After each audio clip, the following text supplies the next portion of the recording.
লক্ষ্মীপুরের রায়পুর উপজেলার ২৫টি সরকারি প্রাথমিক বিদ্যালয়ে জীবনের ঝুঁকি নিয়ে চলছে পাঠদান। ব্যাহত হচ্ছে স্বাভাবিক শিক্ষা কার্যক্রম, কমে যাচ্ছে শিক্ষার্থীদের সংখ্যাও।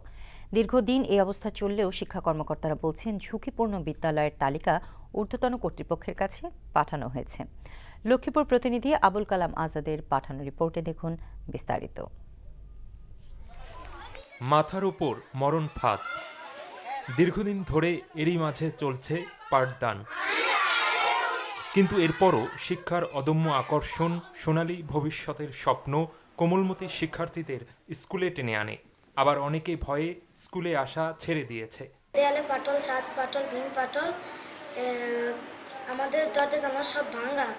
তবে আমরা খুব ভয়ে আসছি স্কুলে, এটি যে কোনো সময় ভেঙে পড়তে পারে। বিল্ডিং ভেঙে যাওয়ার ভয় করে, স্কুলের ফেটে পানি পড়ে, আমাদের ভয়টা ভিতরে। এভাবেই শিক্ষা কার্যক্রম চলছে লক্ষ্মীপুরের রায়পুর উপজেলার ২৫টি সরকারি প্রাথমিক বিদ্যালয়ে।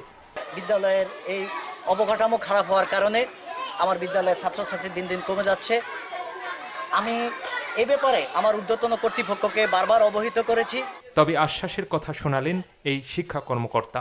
ঝুঁকিপূর্ণ বিদ্যালয়ের তালিকা তৈরি করা হয়েছে। আমরা তার মধ্যে হলো 5টি অধিক ঝুঁকিপূর্ণ বিদ্যালয় রয়েছে। এগুলো আমরা ঊর্ধ্বতন কর্তৃপক্ষকে জানিয়েছি। বরাদ্দ পেলে আমরা এই বিদ্যালয়গুলো পুনর্নির্মাণ বা সংস্কার করা হবে। NTV news desk.